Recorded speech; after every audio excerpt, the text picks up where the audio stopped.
SummerSlam is upon us this Saturday in Cleveland at the home of the Cleveland Browns. With nearly 50,000 tickets sold, this will be the largest SummerSlam attendance since the Wembley show in 1992. Let's run through the card as it currently stands and try to predict the winners and losers. I am recording this on the Sunday before SummerSlam, just so you know. Right now, it is a 7-match card with no tag team title defenses, even though they have 3 sets of tag team titles. I mean, that's just ridiculous. If Bianca Belair and Jade Cargill get their rematch with Alba Fire and Isla Dawn, then Bianca and Jade are going to win the belts back. The Bloodline, they won that tag team gauntlet match on Friday. If they get their tag team title match with DIY here, then Gargano and Ciampa, they can kiss those belts goodbye. Chad Gable and Uncle Howdy have had a feud going here these last few weeks. We saw Uncle Howdy deliver his sister Abigail to him on Raw last Monday. It's possible that this could be a late addition to the SummerSlam card. I would kind of be surprised if they didn't want the Wyatt Six to get that big entrance treatment in that stadium at SummerSlam. But Gable against Uncle Howdy, if it is added, that will be a win for Uncle Howdy, I do predict. Now, in a Money in the Bank rematch, Sami Zayn defends the Intercontinental Championship against Braun Breaker after Braun beat Ilya Dragunov on Raw Monday to earn the shot. Believe it or not, this will be Sami Zayn's first SummerSlam match. In all the years he has been in WWE, he wrestled on the pre-show once, but has never had an actual SummerSlam match until now. And it's too bad he's going to lose in his first match. I predict Braun Breaker will leave Cleveland as the Intercontinental Champion. This is why he lost at Money in the Bank, to build to the bigger moment on the stadium show. Breaker is the future. Many Hall of Famers before have won the Intercontinental title before they ever won their first World Championship. And he seems to be on that same trajectory now. This could be his first stepping stone to all of the bigger things that inevitably are coming in his future. This is only the first step for him, and Sami Zayn is the perfect guy for him to be working with here. They had an excellent match at Money in the Bank, and I expect nothing less than that here at SummerSlam, maybe even better than the match they had at Money in the Bank. Bayley defends the WWE Women's title against this year's Queen of the Ring, Nia Jax, the same Nia Jax who squashed and pinned her on SmackDown Friday night. With that, the odds of Nia Jax walking out with the title just went down to near zero. When she sat on Bayley and squashed her on Friday night, she squashed her chances of winning the championship, I think. Now, the wild card here is Tiffany Stratton. Last week, Bayley destroyed her Money in the Bank briefcase. On Friday, she had it all taped up, which was kind of funny. And Nia promised her that she would get her a new, more fitting briefcase. So the custom pink briefcase may be coming this week, and if it is, I just can't imagine them debuting it, let's say, on TV Friday night, and then having her cash in the very next night without first selling those things on WWE Shop. I mean, this company is all about moving merch. It's all about moving merch and selling you stuff. If Nia gifts her a pink briefcase on Friday, they're not going to miss out on the chance to market that. I think Bayley retains over Nia, maybe with Tiffany teasing a cash-in, and that could distract Nia, and then she inadvertently ends up costing her the match. Tiffany will try to cash in, but will not actually do so. Now, if SmackDown comes and goes on Friday and Tiffany doesn't get a new custom briefcase, then I think Nia destroys her after the match is over, after she loses, and Tiffany cashes in on Bayley and wins the title. So those are your two scenarios, and it's all based on whether or not this woman gets a new briefcase on TV on Friday night. If so, I think Bayley is going to hold on to it.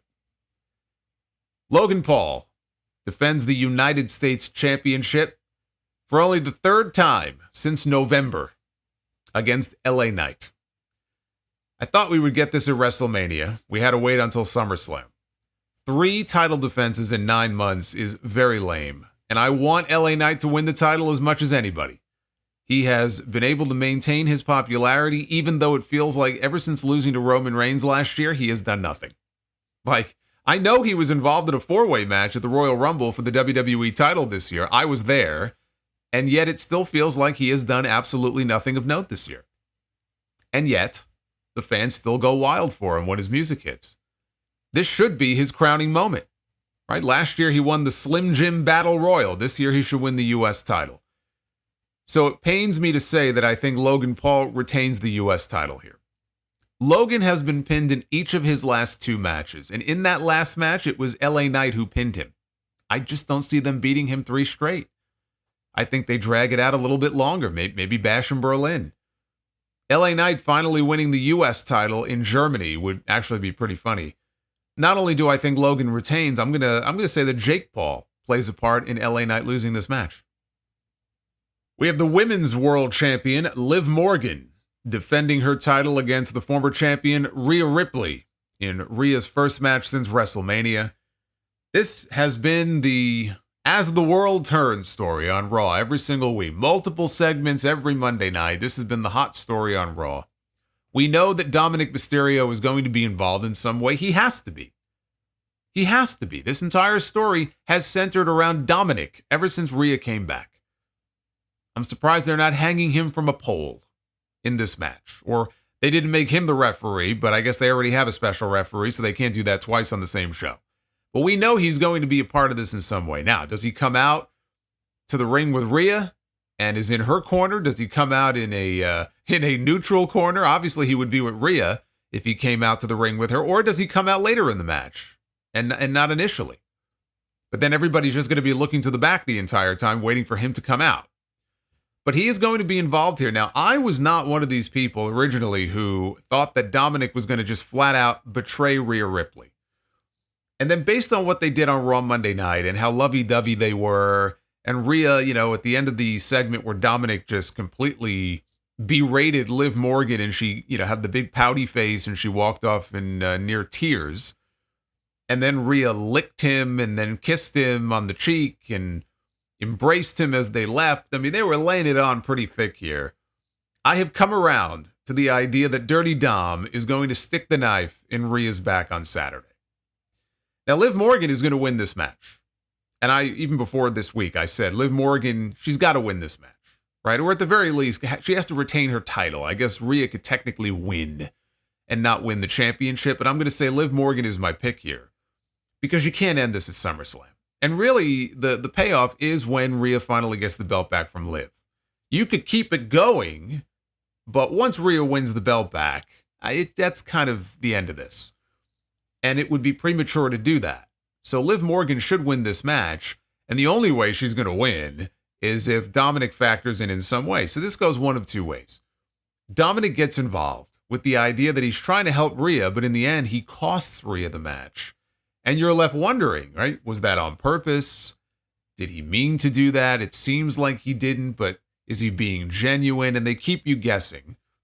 Or they flat out just make it known that, nope, Dirty Dom just turned on Rhea Ripley and he leaves with Liv Morgan. And if he does that, I feel like at the end of all this, Liv is just going to laugh in his face and be like, yeah, I got what I wanted out of you. I don't need you anymore. And then Dom's going to be all by himself. I think it's going to be a little more overt. And I think Dom is going to turn on Rhea on this show.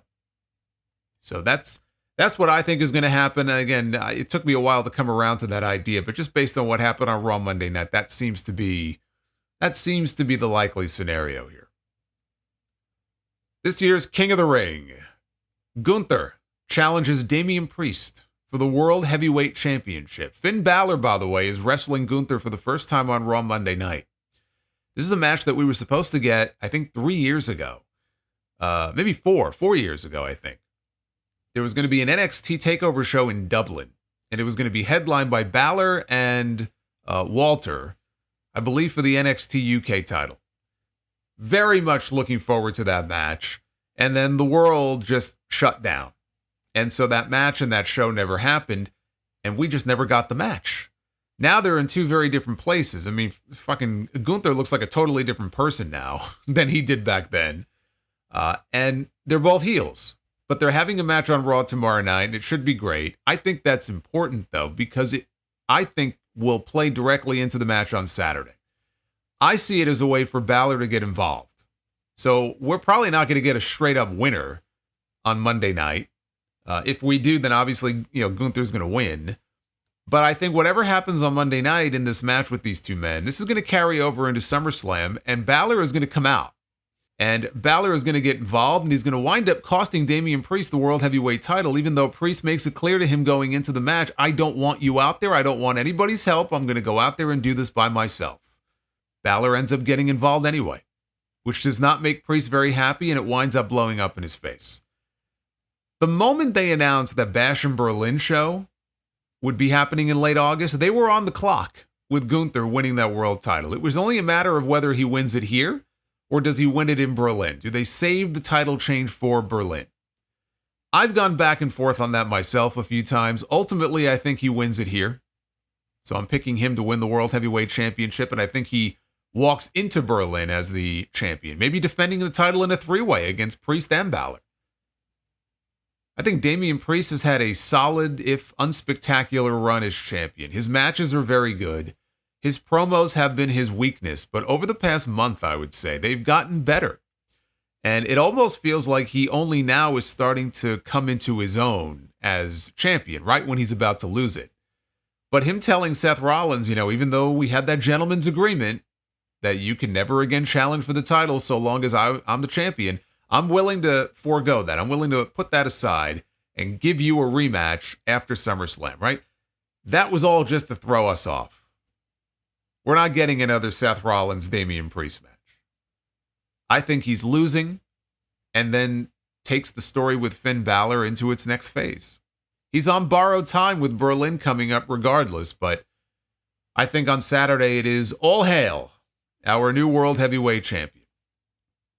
And in what I would argue is the real main event of this show, CM Punk has been medically cleared, and he steps into the ring for the first time since January, his first televised match of any kind since the beginning of the year in the Royal Rumble, and his first televised singles match in a WWE ring, if you can believe it, since a match with Billy Gunn in January of 2014. He takes on Drew McIntyre with Seth Rollins as the special guest referee. This has been the hottest feud in the company, at least since The Rock left, and I would argue maybe even in the company all year. And most of it is played out on social media. McIntyre actually trolled Punk this week by posting a photo of Drew posing for a picture with Jack Perry. I have no idea when this was taken. I have no idea where they met up. Maybe it was at the gym. Maybe it was at the airport. I don't know. It looked recent. My jaw dropped when I saw that. He is so fucking good at this. Now, he also quickly deleted it, but I'm sure that was the point. I mean, he knew it would get people talk. I don't think anybody got to him and said, oh, take that photo down. I think that he knew exactly what he was doing and probably got clearance for it. And he knew that it would get people talking regardless, right? Sometimes it gets people talking even more when they delete something, right? Because then people think, oh, he was told to take it down. They must be really upset.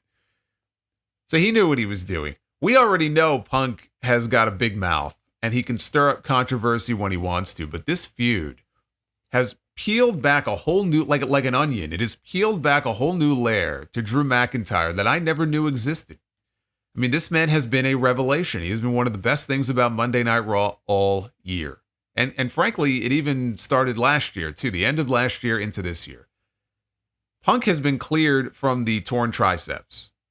What is he going to look like after 7 months out? Can he stay healthy? And what role is Seth Rollins going to play in the finish of this match, which he absolutely will? What role is he going to play? I think it's smart to include Rollins here because he's got issues with both men.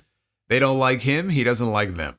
So you would think he would call balls and strikes right down the middle, but all it takes is one mistake, one shove, or maybe an accidental bump to set off World War III in this match. They might just go with the SummerSlam 97 finish, with Rollins intending to hit one man, I would say McIntyre, but then hitting the other man, that being Punk, inadvertently.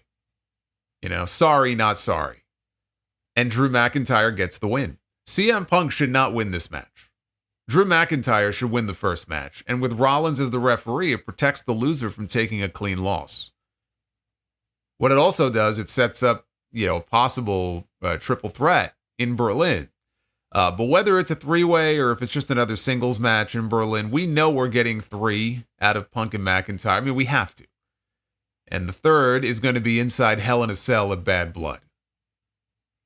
The other thing about Rollins costing Punk the win is that it adds more gasoline to the fire for the eventual Punk and Rollins feud. And there is more money in that than there is in Rollins against McIntyre because it's already been done. More than once. It's been done a whole bunch of times. Punk and Rollins has not. And Cody Rhodes defends the WWE Championship. I refuse to call it the undisputed title because there's nothing undisputed about it. Not anymore. Against Roman Reigns Jr., Solo Sikoa.